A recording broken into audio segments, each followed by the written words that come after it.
Hey guys, welcome back to another reaction video. You guys go checking out this video. Greatest underdog story in international football. Greece Europe 2024 trip trophies, okay? Trophy, okay? Let's check this video out. That adores football, even if they haven't experienced a lot of success on the international stage. Their domestic leagues are highly competitive and host quite a few legendary clubs, which regularly cause upsets in continental competitions. The most decorated Greek club, Olympiakos, added the first European title to their cabinet by winning the Conference League last season. There is no doubt that football is the most popular sport in the country, and the fans are very passionate. But the national team has always struggled to reach the biggest stages, often failing to qualify for major international tournaments. In fact, before 2004, Greece had only qualified for two major tournaments, the World Cup in 1994 and the Euros back in 1980. A shift in increased national focus towards football in 2001 led to the appointment of Otto Rehhagel as the national team manager. They subsequently qualified for the Euro 2004 tournament, which was held in Portugal that year. Greece came into that tournament as one of the weakest sides on paper, with Latvia the only team that could be considered worse than them. This was also debatable. They weren't given any serious contention, with giants like France, Portugal and Italy expected to pave through till the end. This period also coincided with extremely defensive tactics being branded as anti-football, and the media running narratives about how only attacking football deserves to win titles. But how the Euros unfolded in 2004 was an unexpected surprise that no one saw coming, not even the Greeks. Let's take a look at how one of the greatest tournaments in football history ended up with the most unlikely of champions. It's over! It is over! The ultimate outsiders at the start of the tournament, the champions of Europe are Greece! Greece! Ow!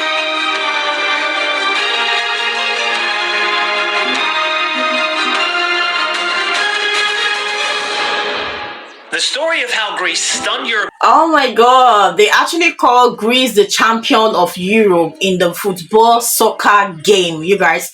It's actually been shown that Greece actually loves soccer a lot, they actually love soccer a lot, and they put in all the effort, like they put in all the trust, all the effort in how to achieving the goal. And it is stated here that when they actually entered the tournament, they were one of the weakest team and they were being laughed at.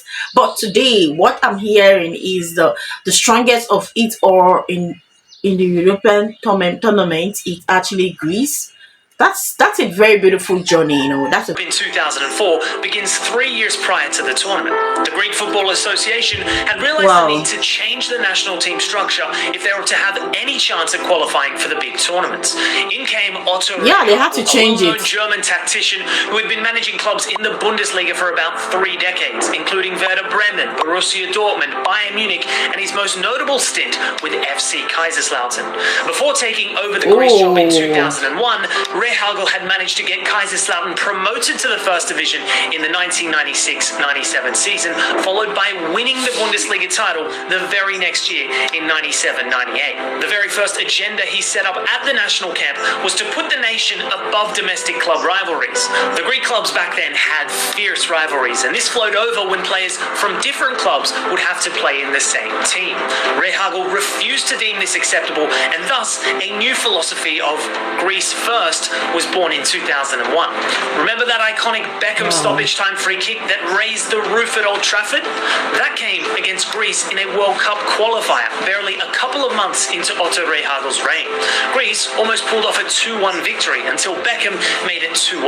But there were a lot of good signs to take note of, as Greece built a core of 20-odd players that would always be called up. Instead of new experiments in every new match, the players grew close and there was an instinctive understanding between them. Only a couple of new players would be brought in at a time to check where they stood. They managed to get past the qualifying stages without too much trouble, beating Spain on the way and building up a 15-game unbeaten streak. But this striking form didn't fool anyone into believing that Greece would be a serious threat. In fact, qualifying for the Euros itself was considered a massive step within Greece. Their only goal before the tournament was to win a single match, as the previous two squads had failed to do that. But that's enough about Greece for now. Let's see how the Euros 2004 tournament played out in Portugal.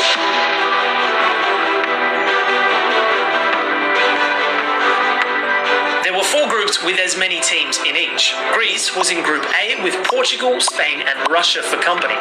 Group B had France and England as the favourites to top, and two other notable contenders in the remaining two groups were Germany, Czechia, Italy and Sweden. The very first match for Greece was a daunting one against tournament hosts Portugal. After the Greeks took a surprising 6th-minute lead, their compact defending didn't allow for any serious threat from a stellar Portugal attack.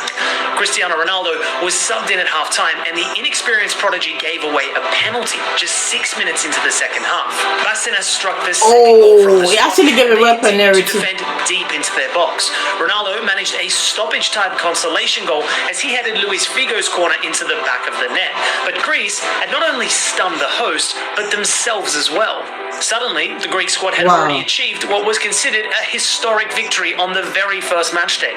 They were free of any expectations for the rest of the tournament, no matter what they did. The players watched their triumph over Portugal that night over and over again, listening to different Greek commentators and getting goosebumps. Meanwhile, Zidane showed levels to the English side as France won 2-1 with a brace in stoppage time.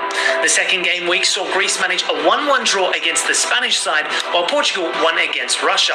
Elsewhere, Rooney bagged a brace against Switzerland to become the youngest goal scorer in the Euro final stage. This record would be broken within 4 days by Swiss player Johan von Lanten. The last game week handed Greece a defeat against Russia, while Portugal managed to win against Spain. This meant that Portugal would take first place, but Greece still managed to scrape by on the basis of goals scored, finishing in second place. Spain and Russia did not make the quarterfinals. In Group B, France and England easily managed first and second places respectively. Croatia and Switzerland crashed out of the tournament. Group C saw the most number of draws and 3 teams ending with 5 points, while Bulgaria lost all 3. Sweden and Denmark qualified on goal difference, while Italy was sent home. The last group saw Czechia win all 3 matches to top the group, with the Netherlands in second place. Germany and Latvia had to say goodbye. The quarterfinals saw iconic moments and big upsets, as the biggest surprise came when France was knocked out. But the first tie between Portugal and England gave us a nail-biting viewing beyond this stipulated 120 minutes. Probably the most well-matched tie up in the quarters, English fans were excited to watch what Rooney and Owen's partnership could conjure up front. Owen gave them an early lead after an artful finish in the 3rd minute, but their hopes of watching their sensational teenager was short-lived, as Rooney had to be taken off in the 27th minute after a horrific leg-breaking injury. The game had quite a few exhilarating moments, but the score remained in England's favour with 10 minutes left to play. Helder Postiga headed home an 83rd minute equaliser, which led to the match going into extra time. The adrenaline was still not over, as Rui Costa's 110th minute strike from outside the box got one of the loudest cheers from the home crowd that day. But barely 5 minutes later, the cheers turned into groans as Frank Lampard managed to equalise for England. Penalties were up next. Beckham ran up for the first penalty kick of the game, only to uncharacteristically send it into the sky. He immediately turned around to blame an uneven spot on the ground, a technique often employed after such high-profile misses. After a few penalties went in, Rui Costa also managed to put his effort off target. Both teams were now level. It reached the sudden death stage, and as the score was level at 5-5, Vassil's effort for England was saved by Ricardo. Ricardo then took the subsequent penalty and sent Portugal through to the semi-finals. In the France versus Greece tie-up, the French squad was considered to be the clear favourites. Their 4 attackers up front were Zidane, Pires, Henry and Trezeguet. But this firepower couldn't manage to get past an extremely determined Greek defence. After 60 minutes of composed defending and a brilliant performance by George Clooney lookalike Nikopolidis, the Greek forward Charisteas headed a swerving cross into the back of the net past the helpless Barthez. Greece held on to their tender lead and sent France home packing. Czechia continued their fine form by beating Denmark 3-0. The last tie-up saw a goalless draw between the Netherlands and Sweden after 120 minutes. The Netherlands triumph. OMG, you guys, that goal should be studied by every coach. You guys, the way Greece played during the tournament should be studied by every coach. Like, I have never seen a backline play so cohesively, you guys. It took an entire team to play France, Czech Republic and Portugal from scoring a single goal in the knockout stage. You guys, that was what someone wrote on the comment section. And I quite understand with the person because I saw this goal, and that's why I said that with the coaches should study this goal. Like that was unimaginable. That was unexpected. You guys, Greece are actually like they're actually trying and making it to the top. You guys, making it the top in the Europe, in game, in the war, in everything. You guys, Greece are really trying their best. In the penalty shootout to book their semi-final spot. Portugal played the Netherlands in the semi-finals, where Cristiano Ronaldo scored the opener in the 26th minute, followed by a second-half goal by Manish to put them 2-0 up. An own goal by Andrade wasn't enough for the Netherlands to turn the deficit over. The host nation had booked their place in the finals in front of an adoring home crowd. The other semi-final had Czechia being pitted to break Greece's fortunate run up until now. The media had even started an agenda against Greece for playing boring football by now. The underdogs weren't given much sympathy for their stellar defensive performances. The match was goalless by the end of 90 minutes leading into extra time. The Greeks had decided to sit back and tire out opposing players, with most of their threat coming from set pieces. The first half of extra time saw a 1-minute addition where Greece swung a corner that was met by centre-back Delas. The header went in, and what followed were wild celebrations from the Greek side. Rehagel was in fact the only one suppressing his excitement and asking his players to keep their composure for the last 15 minutes. Greece managed to hold on and booked their place in the final against Portugal. The scenes were incredible, 1,600 miles away, where Greeks were enjoying the campaign from home. Offices would be shut and the nation watched as one on the 4th of July 2004. The Estadio da Luz Stadium in Lisbon would host over 60,000 fans, mostly covered in red and white.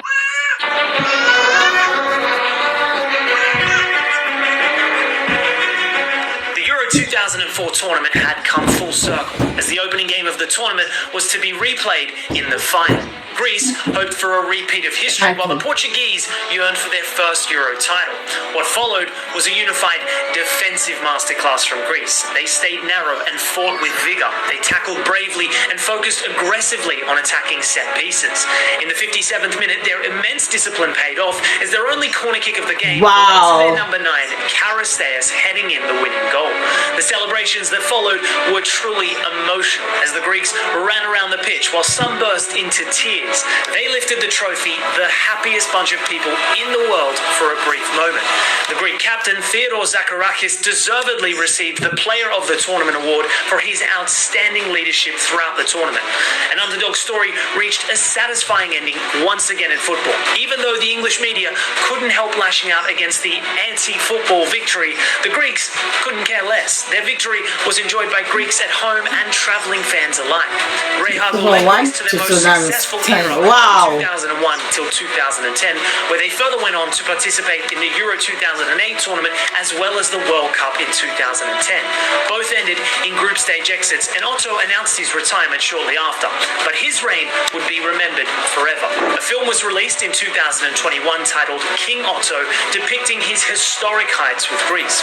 A quote from the initial line of the film says, "Tell me, O Muse, of that ingenious hero that travelled far and wide." So is Greece's campaign the biggest underdog story in international football history? Can you think of Oh my god, like you guys, this is so amazing. This is so amazing. This is the reason why it is titled the biggest underdog story in international football. You guys, Greece did amazingly well, and I want to say thank you to the coach, because the coach actually tried, because he started with them from 2004 to 2010. He did try before even trying to retire, so he tried his best and pulling it out, and that goal was actually unexpected. Like no one actually saw it coming, and that was so cherished. In as much as the Portuguese did not even actually celebrate with the Greece, they took it home and celebrate with their families and the friends and the people of Greece.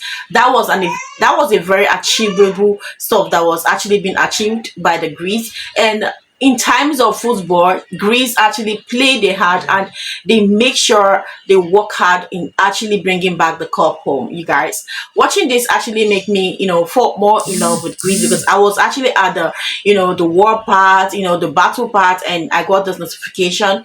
Thank you so much for sending me the link. Thank you. I'll see you on my next one. Bye. Make sure you're sharing this video so that more people can see it. Okay, more people can see the reason why Greece is actually called Greece for a reason. Thank you so much. I'll see you on my next one. Bye.